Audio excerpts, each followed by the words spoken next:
Assalamualaikum warahmatullahi wabarakatuh. Shalom, Om Swastiastu, Namo Buddhaya, dan salam kebajikan.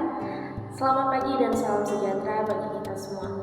Perkenalkan, nama saya Ratu Trinita Norberta dengan NIM G1D1222179 dari kelas 3F Prodi Ilmu Kesehatan Masyarakat Fakultas Kedokteran dan Ilmu Kesehatan Universitas Jambi. Baiklah, pada kesempatan kali ini saya akan memberikan video terkait materi tentang biaya kesehatan, di mana video ini akan menjadi tugas pada mata kuliah ekonomi kesehatan saya. Baik, langsung saja. Adapun topik pembahasan terkait dari materi biaya kesehatan ini, yang pertama adalah definisi dari biaya kesehatan, kemudian syarat pokok pembiayaan kesehatan, yang ketiga ada permasalahan dalam pembiayaan kesehatan, dan yang terakhir upaya pengendalian dalam pembiayaan kesehatan. Yang pertama adalah apa sih definisi dari biaya kesehatan itu sendiri. Nah, menurut Azrul Aswar tahun 1996, ia menyatakan bahwa biaya kesehatan adalah besaran dana yang harus disediakan untuk menyelenggarakan atau memanfaatkan berbagai upaya kesehatan yang diperlukan oleh perorangan, keluarga, kelompok, dan juga masyarakat. Oke, selanjutnya itu ada syarat pokok dalam pembiayaan kesehatan. Ada 3, yang pertama jumlah, penyebaran, dan yang terakhir adalah pemanfaatan. Yang pertama jumlah, yaitu tersedianya dana yang cukup. Artinya di sini adalah bahwa syarat utama dari biaya kesehatan haruslah tersedia dalam jumlah yang cukup.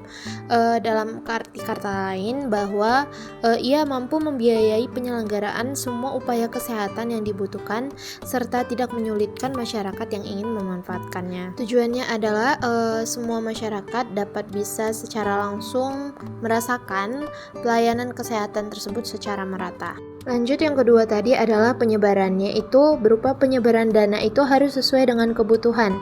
Nah, jika dana yang tersedia tidak dapat dialokasikan dengan baik, maka niscaya akan menyulitkan penyelenggaraan setiap upaya kesehatan. Artinya, setiap kegiatan dan juga setiap upaya yang akan dilakukan itu pasti sudah melalui tahap-tahap proses pembagian dana dan juga penyebaran dana, dan itu harus dilakukan secara merata.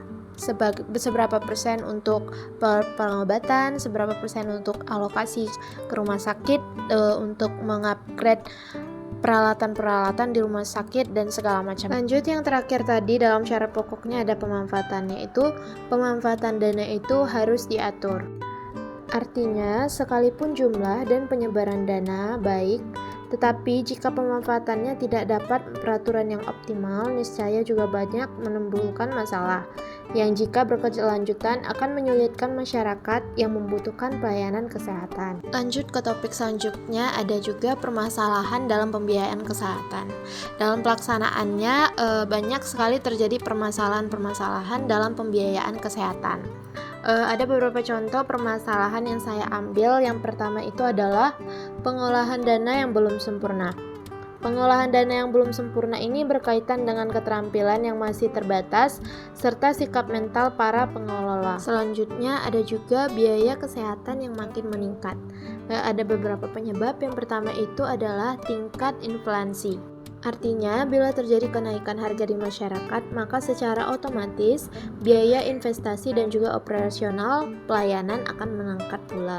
Penyebab yang kedua adalah tingkat permintaan, di mana tingkat permintaan ini dipengaruhi oleh meningkatnya kuantitas penduduk yang memerlukan pelayanan kesehatan dan meningkatnya kualitas penduduk karena pendidikan dan penghasilan yang lebih baik, sehingga mereka membutuhkan pelayanan kesehatan yang lebih baik pula. Yang ketiga, ada juga dipengaruhi oleh kemajuan ilmu dan teknologi.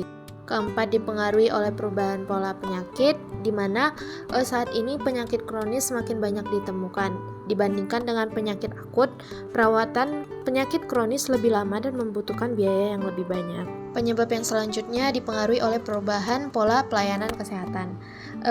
Hal ini diakibatkan dari perkembangan spesialisasi dan subspesialisasi yang menyebabkan pelayanan kesehatan menjadi terkotak-kotak dan satu sama lain tidak berhubungan. Akibatnya, tidak mengherankan jika kemudian sering dilakukannya pemeriksaan yang sama secara berulang-ulang kepada akhirnya akan membebani pasien. Yang ketiga, ada kurangnya dana yang tersedia. Kurangnya kesadaran pengambil keputusan akan pentingnya arti kesehatan serta pelayanan kesehatan tidak bersifat konsumtif sehingga tidak diprioritaskan. Adapun permasalahan yang keempat yaitu penyebaran dana yang tidak tepat, dan yang kelima adalah pemanfaatan dana yang tidak tepat. Nah, selanjutnya jika ada permasalahan maka ada pun upaya pengendaliannya. Upaya pengendalian dalam pembiayaan kesehatan itu dibagi menjadi dua, yaitu upaya meningkatkan jumlah dana. Itu dipengaruhi oleh dua. Yang pertama dipengaruhi oleh pemerintah dan juga terhadap badan-badan lain di luar pemerintah. Selanjutnya yang kedua, upaya memperbaiki penyebaran, pemanfaatan dan juga pengolahan dana. Itu dipengaruhi oleh contohnya penyempurnaan sistem pelayanan dan juga peningkatan pengetahuan dan keterampilan tenaga. Baiklah teman-teman semua, itu saja yang bisa saya sampaikan mengenai materi biaya kesehatan. Semoga apa yang saya sampaikan dan juga jelaskan pada video ini bisa memberikan manfaat dan juga pengetahuan baru kepada kita tentang biaya kesehatan. Hidup ini penuh dengan kasih. Sekian dan terima kasih.